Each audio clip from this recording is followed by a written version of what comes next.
हारे भगवान और मेरे भगवान, क्या तुम या मैं जानते हैं कि कौन ज्यादा ताकतवर है। एक देसी कहावत। कुछ का मानना है कि स्वेज के पूर्व में ईश्वर की कृपा का सीधा काबू खत्म हो जाता है। वहां आदमी एशिया के देवताओं और राक्षसों की ताकत के अधीन हो जाता है और किसी किसी अंग्रेज आदमी को कभी कभी इंग्लैंड के चर्च के भगवान की कृपा अपनी सुरक्षा देती है। यह मत भारत में जीवन में होने वाली बेकार को डरावनी बातों के कारण है। इससे मेरी कहानी की व्याख्या हो सकती है। इस मामले में मेरा दोस्त पुलिसकर्मी स्ट्रिकलैंड, जो भारतवासियों के बारे में उतना जानता है जितना जानना अच्छा होता है, तथ्यों का साक्षी हो सकता है। हमारे डॉक्टर डुमो ने भी उतना देखा जितना मैंने और स्ट्रिकलैंड ने देखा। उसने इन प्रभावों से जो निष्कर्ष निकाला वह बिल्कुल गलत था। अब वह मर चुका है, बड़े अजीब ढंग से मरा था, इस बारे में कहीं और लिखा है। फ्लीक जब हिंदुस्तान आया तब उसके पास थोड़ा सा पैसा और हिमालय के निकट धर्मशाला के करीब थोड़ी सी जमीन थी। दोनों जायदादें उसे अपने चाचा से विरासत में मिली थीं। वह उन्हीं का इंतजाम करने आया था। वह शरीर से बड़ा और भारी भरकम, खुशमिजाज, किसी से झगड़ा न करने वाला इंसान था। उसकी भारतीयों के बारे में जानकारी बहुत सीमित थी और वह भाषा की परेशानी की शिकायत करता रहता था। वह अपनी पहाड़ी जगह से उस जगह नया साल मनाने के लिए आया था और स्ट्रिकलैंड के साथ ठहरा था। नए साल की पूर्व संध्या को क्लब में बहुत बड़ी दावत थी। रात गीली सी थी। जब लोग राज्य की सीमाओं से इकट्ठा होते हैं तो उन्हें ऊधम मचाने का हक होता है। सरहद से जिंदा पकड़ने वालों की एक टुकड़ी भेजी गई थी जिन्होंने साल भर में 20 गोरे चेहरे भी नहीं देखे थे। उन्हें खाना खाने के लिए 15 मील दूर अगले किले पर जाना पड़ता था। शराब पीने की जगह खैबरी गोली खाने का खतरा होता था। यहाँ के सुरक्षित वातावरण में वे खुश थे। बाग में मिले एक ऐंठे हुए झाऊ चूहे को लेकर सामूहिक जुआ खेलने की कोशिश कर रहे थे। उनमें से एक निशान लगाने वाले यंत्र को अपने दांतों में दबाकर कमरे में घूम रहा था। दक्षिण से गए आधा दर्जन कृषक एशिया के सबसे बड़े झूठे के साथ, जो उनकी सब कहानियों को दबाने की कोशिश कर रहा था, मस्खरी कर रहे थे। सब यहाँ इकट्ठा थे और पिछले साल में हमारे कितने आदमी मारे गए और कितने लाचार हुए, इसका हिसाब किताब कर रहे थे। वह एक गीली रात थी और मुझे याद है कि हम पोलो चैंपियनशिप के कप में पैर रखकर सितारों के बीच सिर ऊंचा किए पुराने वक्त की प्यारी याद में गीत गा रहे थे और दोस्ती की कस्में खा रहे थे। फिर हम में से कुछ गए और बर्मा को साथ मिला लिया। कुछ सूडान की तरफ गए जहां सूडान के उत्तर पूर्व में स्थित सुकीम के बाहर उनकी वहां के लड़ाके योद्धाओं से मुठभेड़ हुई। कुछ को सितारे मिले, कुछ को पदक, कुछ ने शादी कर ली, जो कि बुरी बात थी, पर कुछ ने इससे भी बुरे काम किए। हम में से कुछ आपस में जुड़े रहे और थोड़े बहुत अनुभवों से पैसा बनाने की कोशिश करते रहे। फ्लीक ने रात की शुरुआत शेरी तथा ब्रिटिश नशीला पेट से की। भोजन के अंत में मीठे पर पहुंचने तक वह शैंपेन पीता रहा, फिर कच्ची तीखी कैंप्री जिसमें विस्की जैसी ताकत होती है। इसके बाद कॉफ़ी के साथ बेनेडिक्टीन ली, 4-5 विस्की और सोडा लिए जिससे खेल की बाजी बेहतर हो। 2:30 बजे बियर और बोन्स लिया और फिर ब्रांडी से पीना खत्म किया। जब सुबह 3:30 बजे वह बाहर आया तो 14 डिग्री कोहरा था। वह अपने घोड़े के खांसने से बहुत नाराज हुआ और कूदकर उस पर चढ़ना चाहता था कि घोड़ा भागकर अपनी घुड़साल में चला गया। अब मुझे और स्ट्रिकलैंड को उसे घर ले जाने की परेशानी उठानी पड़ी। हमारी सड़क बाजार के बीच से एक छोटे से हनुमान मंदिर के पास से जाती थी। देवताओं में उनकी बड़ी इज्जत है। हर देवता में कुछ विशेषताएं होती हैं और हर पुजारी में भी। मैं व्यक्तिगत तौर पर हनुमान को बहुत महत्व देता हूं और उनकी जाति अर्थात पहाड़ों के बंदरों के प्रति दयालु हूं। कौन जाने कब दोस्त की जरूरत पड़ जाए। जब हम मंदिर के पास से निकले तब मंदिर में रोशनी थी और कुछ लोग भजन गा रहे थे।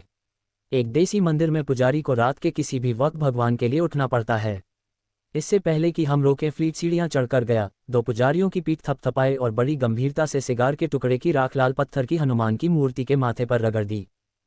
स्ट्रिकलैंड ने उसे खींचकर हटाने की कोशिश की पर वह बैठ गया और गंभीरता से बोला, वह देख रहे हो, जानवर का निशान मैंने बनाया है, अच्छा नहीं है। आधे मिनट में शोर मच गया। स्ट्रिकलैंड जानता था कि देवताओं को भ्रष्ट करने से क्या होता है, अतः बोला कि अब कुछ होगा। उस प्रदेश में काफी पुराना अधिकारी होने के नाते, आसपास के लोगों से मिलने की कमजोरी होने के नाते, पुजारी को जानने की वजह से उसे बहुत बुरा लग रहा था। फ्लीक जमीन पर बैठा था और हिलने को राजी नहीं था।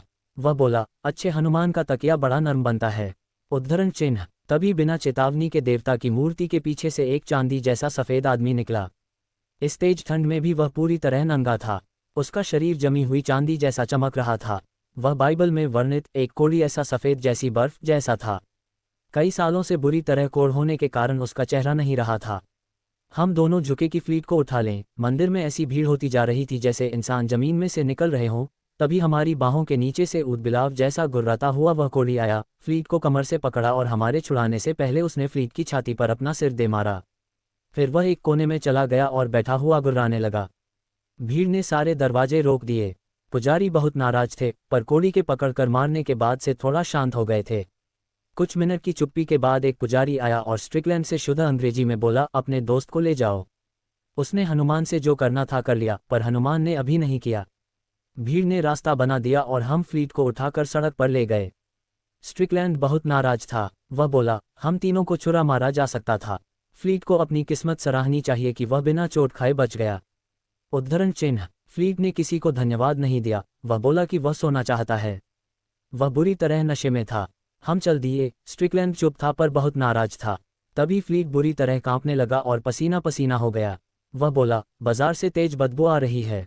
उसे अचरज था कि अंग्रेजों के घर के पास कसाईखाना कैसे मौजूद था। क्या तुम्हें खून की गंध नहीं आ रही है?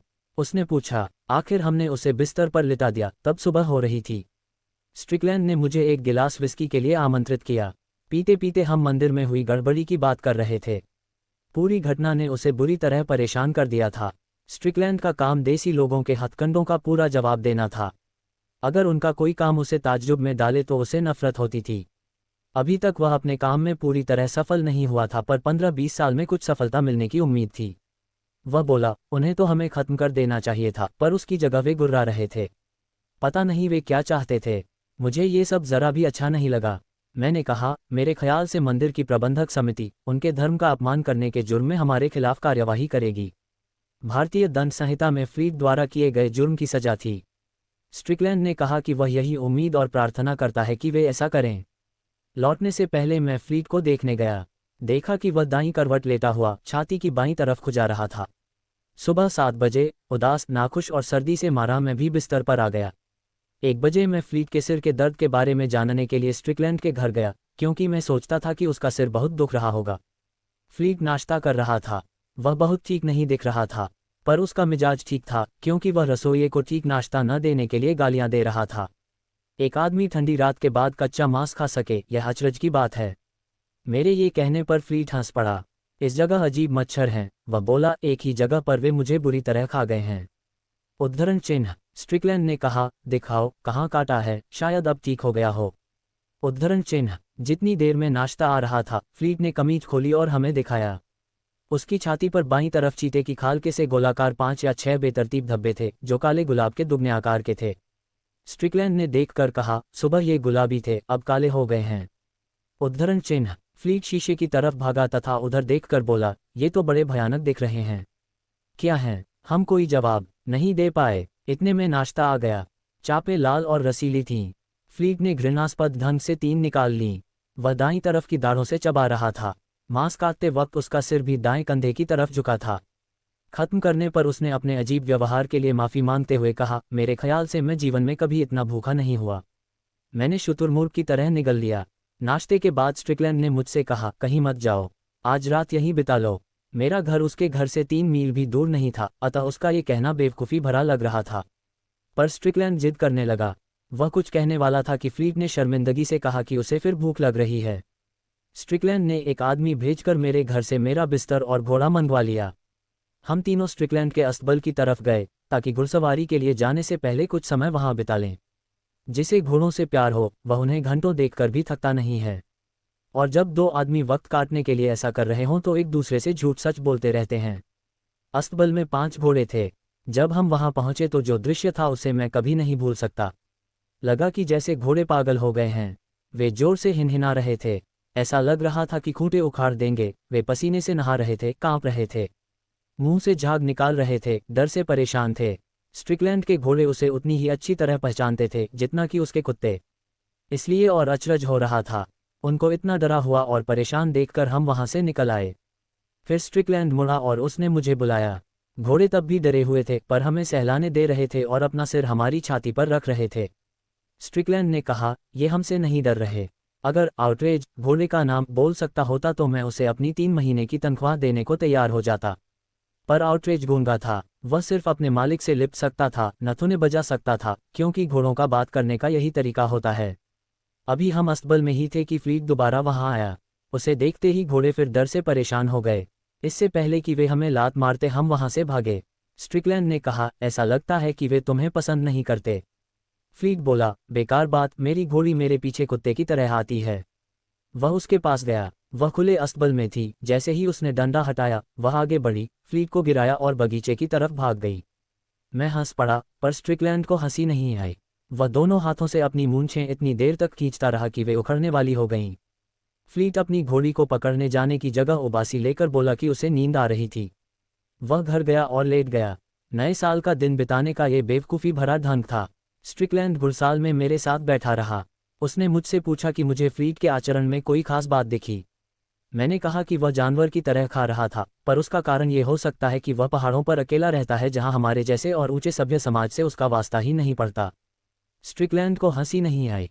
मुझे लगता है वह मेरी बात सुन ही नहीं रहा था, क्योंकि उसका अगला वाक्य फ्लीट की छाती पर बने निशान के बारे में था। मैंने कहा कि हो सकता है किसी जहरीली मक्खी ने काट लिया हो या कोई जन्म का निशान हो, जो अब दिखाई दे रहा था। हम दोनों ने यह जरूर माना कि वह देखने में अच्छा नहीं था। स्ट्रिकलैंड ने मुझे बेवकूफ़ कहा। वह बोला, मैं क्या सोचता हूँ यह अभी नहीं बताऊंगा, क्योंकि तब तुम मुझे पागल कहोगे, पर हो सके तो अगले कुछ दिन तुम मेरे पास रहो। मैं चाहता हूँ तुम फ्लीट पर नज़र रखो, पर जब तक मैं अपने नतीजे पर न पहुँचूं, मुझे कुछ नहीं बताना। उद्धरण चिन्ह। मैंने कहा, लेकिन मैं आज रात को बाहर खाना नहीं खाऊंगा। स्ट्रिकलैंड बोला, मैं भी और फ्लीट भी, अगर वह अपना दिमाग न बदले तो। हम बगीचे में घूमते रहे और पाइप पीते रहे। जब तक पाइप खत्म नहीं हुआ, हम कुछ नहीं बोले, क्योंकि हम दोस्त थे और बोलने से अच्छे तंबाकू का मजा चला जाता है। फिर हम फ्लीट को जगाने गए। वह जाग रहा था और अपने कमरे में बेचैनी से घूम रहा था। हमें देखकर वह बोला, मैं कह रहा था कि मुझे कुछ और चापें चाहिए, क्या मिलेंगी? हम हंसे और कहा, जाओ कपड़े बदल लो, पल भर में घोड़े आ जाएंगे। ठीक है, उसने कहा, मैं चलूंगा, पर चाप मिलने के बाद वह कुछ कम पकी होनी चाहिए। वह काफ़ी गंभीर लग रहा था। 4 बजे थे। हमने 1 बजे नाश्ता किया था, फिर भी वह काफ़ी देर से कम पकी चापें मांग रहा था। फिर उसने घुड़सवारी के लिए कपड़े पहने बाहर बरामदे में गया। उसकी घोड़ी तो पकड़ी नहीं जा सकी, उसे पास नहीं आने दे रही थी। तीनों घोड़े बेकाबू हो रहे थे, डर से पागल। आखिर फ्लीट ने कहा कि वह घर पर ही रुकेगा और यहीं कुछ खा लेगा। स्ट्रिकलैंड और मैं घुड़सवारी के लिए निकले। हम सोच में डूबे थे। जैसे ही हम हनुमान मंदिर के पास से निकले, वह सफ़ेद आदमी आया और हम पर म्याऊं म्याऊं करने लगा। स्ट्रिकलैंड ने कहा कि यह मंदिर के पुराने पुजारियों में से नहीं है। मेरा मन करता है कि यह मेरे हाथ लग जाए। उस शाम हमारा घुड़सवारी में कोई उत्साह नहीं था। घोड़े भी बिना उत्साह के ऐसे चल रहे थे जैसे पहले चलने से थके हों। स्ट्रिकलैंड बोला, नाश्ते के बाद का झटका इनके लिए बहुत हो गया। बाकी का पूरा रास्ता वह कुछ नहीं बोला। मेरे ख्याल से 1-2 कसम खाई होगी, पर वह बातों की गिनती में नहीं होगा। 7 बजे अंधेरा होने पर हम लौट आए तो देखा कि बंगले में कोई बत्ती नहीं जल रही थी। स्ट्रिकलैंड ने कहा, मेरे नौकर बड़े बदमाश और लापरवाह हैं। उद्धरण चिन्ह। मेरा घोड़ा पगडंडी पर हिनहिनाया। फ्लीट आकर ठीक उसकी नाक के नीचे खड़ा हो गया। स्ट्रिकलैंड ने पूछा, तुम यहाँ बगीचे में क्या कर रहे हो? इतने में ही दोनों घोड़े ऐसे भागे कि हमें गिरा ही देते। अस्तबल के पास हम उतरे और वापस फ्लीट के पास आए, जो घुटनों और हाथों के बल संतरे के झाड़ के नीचे खड़ा था। स्ट्रिकलैंड बोला, तुम्हें क्या हुआ है? फ्लीट ने जल्दी जल्दी भारी आवाज में जवाब दिया, कुछ नहीं, तुम जानते हो मैं बागवानी कर रहा था। मिट्टी की खुशबू बहुत अच्छी आ रही है। मेरे ख्याल से मैं सारी रात लंबी सैर करने जाऊंगा। तब मुझे लगा कहीं बहुत गड़बड़ है। मैंने स्ट्रिकलैंड से कहा, मैं बाहर खाना खाने नहीं जाऊंगा। स्ट्रिकलैंड ने फ्लीट से कहा, उठो, तुम्हें बुखार आ जाएगा। अंदर चलो, खाना खाएंगे, रोशनी करेंगे। हम सब घर पर ही खाएंगे। फ्लीट बेमन से उठा और बोला, लैंप नहीं, यहाँ ज़्यादा अच्छा है, हम बाहर बैठकर खाते हैं। कुछ और चापें, ढेर सारी और कम पकी हुई, लाल और कुरकुरी।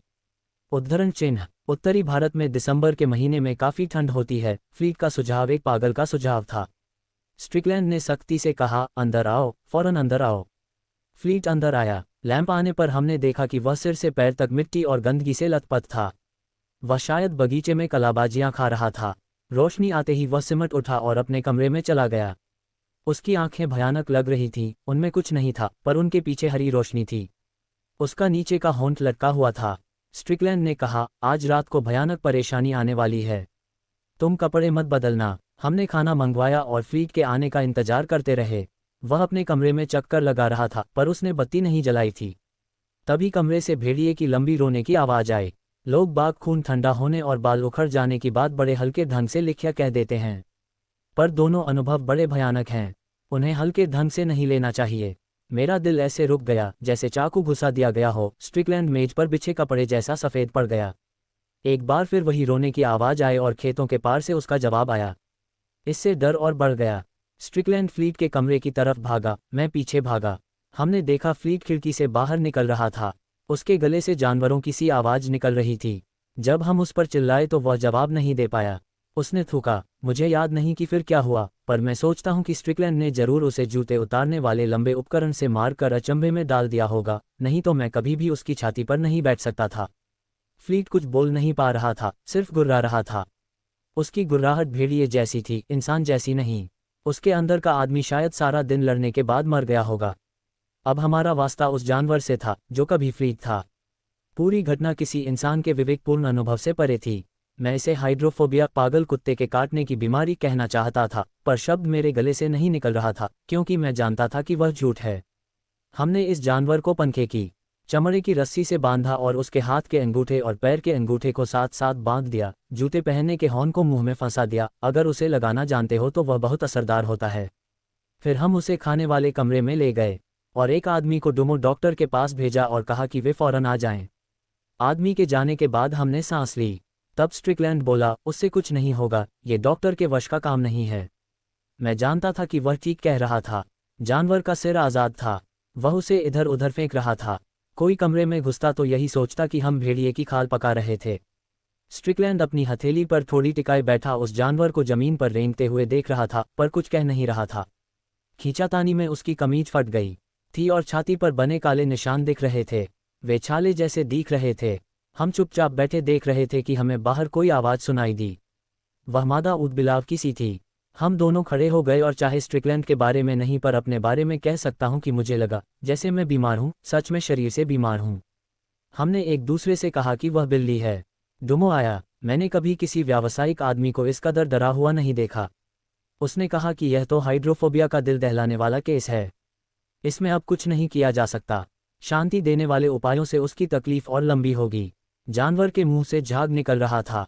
हमने डुमो को बताया कि फ्लीट को एक दो बार कुत्ते ने काटा था। कोई भी आदमी जो कुत्ते पालता है कभी कभी उनके द्वारा काटा भी जाता है। डुमो कोई मदद नहीं कर सका सिवाय इसके कि वह ये प्रमाण पत्र दे सकता था कि फ्लीट कुत्ते के कांटे से मर रहा था। तब तक जानवर शू हॉर्न, जूता पहनने का छोटा सा उपकरण, थूकने में कामयाब होकर अब गुर्रा रहा था। डुमो ने कहा अंत्य था और वह उसका कारण प्रमाणित करने को तैयार था। वह अच्छा आदमी था और हमारे साथ रुकने को राजी था, पर स्ट्रिकलैंड ने इससे इनकार कर दिया। वह उसका नए साल का दिन खराब नहीं करना चाहता था। उसने सिर्फ इतना कहा कि फ्लीट की मृत्यु का असली कारण लोगों को न बताया जाए। परेशान डुमो लौट गया। जैसे ही उसकी गाड़ी के पहियों की आवाज़ खत्म हुई, स्ट्रिकलैंड ने फुसफुसाते हुए मुझे अपने मन का शक बताया। पर उसे यह खुद ही इतना अविश्वसनीय लग रहा था कि वह इस बारे में जोर से बोल भी नहीं पा रहा था। मैं जो स्ट्रिकलैंड के हर विश्वास को मानता था, इसे मानने पर इतना शर्मिंदा था कि अविश्वास का दिखावा कर रहा था। अगर कोड़ी ने फ्लीट को हनुमान की मूर्ति भ्रष्ट करने के लिए जादू किया भी है तो इतनी जल्दी दंड कैसे मिला? जब मैं ये फुसफुसा रहा था तभी घर के बाहर से फिर आवाज़ आए और वह जानवर नए सिरे से ताकत लगाने लगा। हमें डर था कि कहीं वह चमड़े के पट्टे को तोड़ न डाले। देखो, स्ट्रिकलैंड बोला, अगर ऐसा इस बार हुआ तो मैं कानून अपने हाथ में ले लूंगा। मैं तुम्हें हुक्म देता हूं कि तुम्हें मेरी मदद करनी होगी। उद्धरण चिन्ह। वह अपने कमरे में गया और कुछ ही मिनट बाद एक पुरानी शॉटगन की नली, मछली पकड़ने वाले कांटे का टुकड़ा, एक मोटी रस्सी और पलंग के लकड़ी के भारी पाए लेकर आया। मैंने बताया था कि उस चीख के 2 सेकंड के बाद जानवर को दौरे पड़ते थे। अब वह कमजोर होता दिखाई दे रहा था। स्ट्रिकलैंड बड़बड़ाया, पर वह किसी की जिंदगी नहीं ले सकता। वह जिंदगी नहीं ले सकता। जानते हुए भी कि मैं अपने विश्वास के खिलाफ बोल रहा था, मैंने कहा, वह बिल्ली हो सकती है। वह बिल्ली ही होगी। अगर वह कोई जिम्मेदार होता तो यहाँ आने की हिम्मत कैसे करता? उद्धरण चिन्ह। स्ट्रिकलैंड ने लकड़ी के चूल्हे में रखी बंदूक की नली आग की लौ पर रखी, मेज पर रस्सी फैलाई और एक बेंत के 2 टुकड़े किए। मछली पकड़ने वाली डंडी 1 गज की थी, आगे तार लगा था, जैसा मछली पकड़ने में होता है। उसने दोनों सिरे इकट्ठे बांधकर एक फंदा बनाया। फिर वह बोला, हम उसे कैसे पकड़ें? उसे जिंदा और सही सलामत पकड़ना है। मैंने कहा, हमें नियति पर विश्वास करना होगा। पोलो खेलने वाली लकड़ी लेकर धीरे से घर के सामने वाले झाड़ में जाना होगा। चीखने वाला आदमी या जानवर बार बार घर के चारों तरफ ऐसे चक्कर काट रहा है जैसे चौकीदार हो। हम झाड़ियों में इंतजार करते रहेंगे और पास आने पर उस पर झपट पड़ेंगे। स्ट्रिकलैंड ने सुझाव मान लिया। हम गुस्लखाने की खिड़की से आगे वाले बरामदे में होते हुए पगडंडी पर उतरकर झाड़ियों में चले गए। चांदनी में हमें वह कोड़ी घर के कोने से आता दिखाई दिया। वह बिल्कुल नंगा था, बीच बीच में गुर्राता था और रुककर अपनी परछाई के साथ नाचता था। वह बड़ा भद्दा दृश्य था और यह सोचकर कि इस बुरे आदमी ने फ्लीट की क्या हालत बना दी है, मैंने अपने सब शक छोड़कर स्ट्रिकलैंड की मदद करने का निश्चय किया और तय किया कि गर्म की हुई बंदूक की नली से लेकर फंदा बनी रस्सी जांघ से सिर तक वापस ले जाने जरूरत पड़ने पर किसी भी तरह की यंत्रणा देने में पीछे नहीं हटूंगा। जैसे ही कोड़ी पल भर को हमारे सामने रुका, हम छड़ी लेकर उस पर कूद पड़े। वह बहुत ताकतवर था और हमें डर था कि हमारे पकड़ने से पहले भाग न जाए या घायल न हो जाए। हमारा ये ख्याल कि कोड़ी कमजोर होते हैं गलत निकला। स्ट्रिकलैंड ने उसकी टांगों में धक्का मारा और मैंने उसके गले पर पैर रख दिया। वह बुरी तरह गुर्राने लगा। अपने घुड़सवारी के जूतों के नीचे से मैं भी महसूस कर रहा था कि उसकी खाल स्वस्थ आदमी की खाल नहीं है। वह अपने हाथ पैर के ठूंठों से हमें मारने की कोशिश कर रहा था। हमने कुत्ते की रस्सी उसकी बगलों के नीचे से डालकर उसे फंदे में बांध लिया था। फिर उल्टा घसीटते हुए हॉल से होते हुए उसे खाने वाले कमरे में ले गए जहां वह जानवर पड़ा था। वहां हमने उसे बक्से के कुंडे से बांध दिया। उसने छूटने की कोशिश नहीं की पर गुर्राता रहा। जब हम कोड़ी को जानवर के सामने ले गए, उस समय के दृश्य का वर्णन नहीं किया जा सकता। जानवर धनुष की तरह पीछे दोहरा हो गया, जैसे किसी ने उसे जहर दे दिया हो और दर्दनाक ढंग से कराहने लगा। फिर बहुत कुछ हुआ जो मैं यहाँ लिख नहीं सकता। मेरे ख्याल से मैं सही था, स्ट्रिकलैंड बोला, अब हम उससे इसे ठीक करने को कहेंगे। कोड़ी केवल गुर्रा रहा था। स्ट्रिकलैंड ने अपने हाथ पर एक तौलिया लपेटा और आग से बंदूक की नली निकाली। मैंने छड़ी का आधा हिस्सा मछली पकड़ने की डोरी के फंदे में डाला और आराम से कोड़ी को स्ट्रिकलैंड के पलंग के पाए से बांध दिया। अब मैं समझा कि कैसे आदमी, औरत और छोटे बच्चे तक एक चुड़ैल को जिंदा जलाते देखना सहन कर लेते हैं। जानवर जमीन पर कराह रहा था। कोड़ी का चेहरा नहीं था, पर चेहरे की जगह जो पत्थर था उस पर भयानक भाव गुजर रहे थे, बिल्कुल ऐसे जैसे लाल गरम लोहे पर गरमाई की लहरें खेलती हैं, उदाहरण के लिए बंदूक की नली। स्ट्रिकलैंड ने पल भर के लिए अपनी आंखों पर हाथों से छाया की और हम काम में लग गए। ये किस्सा छापने के लिए नहीं है। जब कोड़ी बोला तब सुबह होने वाली थी। उस वक्त तक वह गुर्रा रहा था, जिससे हमें कोई तसल्ली नहीं मिल रही थी। जानवर थककर बेहोश हो गया था। घर में सन्नाटा था। हमने कोड़ी को खोला और उससे कहा कि वह बुरी आत्मा को ले जाए। वह रेंग कर जानवर तक गया। उसने अपना हाथ उसकी छाती पर बाईं तरफ रखा। बस इतना ही। फिर वह मुंह के बाहर गिर गया और सांस अंदर खींचते हुए रोने लगा। हम जानवर का चेहरा देख रहे थे और देखते देखते उसकी आंखों में फ्लीट की आत्मा लौट आई। फिर माथे पर पसीना आ गया और उसने आंखें, इंसानी आंखें बंद कर लीं। हमने 1 घंटा इंतजार किया, पर फिर भी फ्लीट सोता रहा। हम उसे उसके कमरे में ले गए और कोड़ी से जाने को कहा। उसे पलंग का पाया, चादर जिससे वह अपने नंगेपन को ढक सके, दस्ताने और तौलिया जिनसे हमने उसे छुआ था, और वह चाबुक जो उसके बदन के चारों तरफ लपेटी हुई थी, दे दी। उसने चादर से अपने को लपेटा और बहुत सुबह बिना बोले, बिना गुर्राए चला गया। स्ट्रिकलैंड ने अपना मुंह पोंछा और बैठ गया। दूर शहर में घंटा बजा। 7 बजे थे। स्ट्रिकलैंड ने कहा, पूरे 24 घंटे। मैंने नौकरी से निकाले जाने और हमेशा के लिए पागलखाने भेजे जाने लायक काफ़ी कुछ किया है। तुम्हें विश्वास है कि हम जाग रहे हैं? लाल दहकती बंदूक की नली जमीन पर गिरकर कालीन जला रही थी। उसकी गंध सच्ची थी। उस दिन सुबह 11 बजे हम दोनों साथ साथ फ्लीट को जगाने गए। हमने देखा कि उसकी छाती पर चीते की खाल जैसे जो काले धब्बे बने थे, वे गायब हो गए थे। वह थका हुआ और नींद में था, पर जैसे ही उसने हमें देखा तो बोला, ओह सत्यानाश, नया साल मुबारक हो। कभी शराब नहीं पीनी चाहिए। मैं मरने वाला हो गया था। उद्धरण चिन्ह। तुम्हारी कृपा के लिए धन्यवाद, पर तुम आगे निकल गए हो। आज 2 तारीख की सुबह है। तुम पूरे 24 घंटे सोए हो। दरवाजा खुला। डॉक्टर डुमो ने झांका। वह पैदल आया था। उसने सोचा था कि हम फ्लीट को नीचे उतार रहे होंगे। मैं एक नज लाया हूं, उसने कहा। मेरे ख्याल से वह जो जरूरत हो कर सकती है। फ्लीट ने खुशी से भरकर बिस्तर पर बैठते हुए कहा, जरूर, अपनी सब नर्सें ले आओ। डॉक्टर गूंगा हो गया। स्ट्रिकलैंड उसे बाहर ले गया और समझाया कि शायद उसे बीमारी जानने में कोई गलती हो गई होगी। वह चुप ही रहा और जल्दी से चला गया। उसे अपनी व्यावसायिक इज्जत की फिक्र हुई होगी। स्ट्रिकलैंड भी बाहर चला गया। जब वह लौटा तो उसने बताया कि वह हनुमान मंदिर गया था। उसने देवता को भ्रष्ट करने का हर्जाना देने को कहा और बताया कि कभी किसी गोरे आदमी मूर्ति को नहीं छुआ, और यह भी कि वह आदमी सारे गुणों से भरा है, पर वह किसी धोखे में पड़ गया। स्ट्रिकलैंड ने पूछा, तुम क्या सोचते हो? मैंने कहा, और भी बातें हैं, पर स्ट्रिकलैंड को मेरी इस उक्ति से नफरत है। वह कहता है कि मैंने इसके बहुत से प्रयोग से इसे घिसा दिया है। एक और अजीब बात हुई, जिसने उस रात को हुई सारी घटनाओं जितना ही मुझे डराया। जब फ्लीट कपड़े पहनकर खाने वाले कमरे में आया तो सूंघने लगा। सूंघते समय वह अपनी नाक अजीब ढंग से हिलाता था। यहाँ कुत्ते की भयानक गंध है। तुम्हें अपने इन कुत्तों को बेहतर ढंग से रखना चाहिए। स्ट्रिक, गंधक का प्रयोग करके देखो। उद्धरण चिन्ह। स्ट्रिकलैंड ने कोई जवाब नहीं दिया। उसने कुर्सी का पीछे का हिस्सा पकड़ा और अचानक बिना किसी चेतावनी के हिस्टीरिया के आश्चर्यजनक दौरे से ग्रस्त हो गया। एक ताकतवर आदमी को इस तरह के दौरे के काबू में देखकर बहुत बुरा लगता है। फिर भी मुझे याद आया कि इसी कमरे में हमने फ्लीट की आत्मा को छुड़ाने के लिए कोरी से लड़ाई की थी। हमने अंग्रेजों को हमेशा के लिए बदनाम कर दिया था। याद आते ही मैं भी स्ट्रिकलैंड की तरह शर्मनाक ढंग से हंसते हंसते हाँफने और गुर्राने लगा। फ्लीट ने सोचा, हम दोनों पागल हो गए हैं। हमने उसे कभी नहीं बताया कि हमने क्या किया था। कुछ साल बाद स्ट्रिकलैंड ने शादी कर ली और पत्नी के प्रभाव में समाज की चर्चा में आने वाला सदस्य बन गया। हमने इस पूरी घटना के बारे में तटस्थता से सोचा और स्ट्रिकलैंड को लगा कि मुझे ये घटना जनता के सामने लानी चाहिए।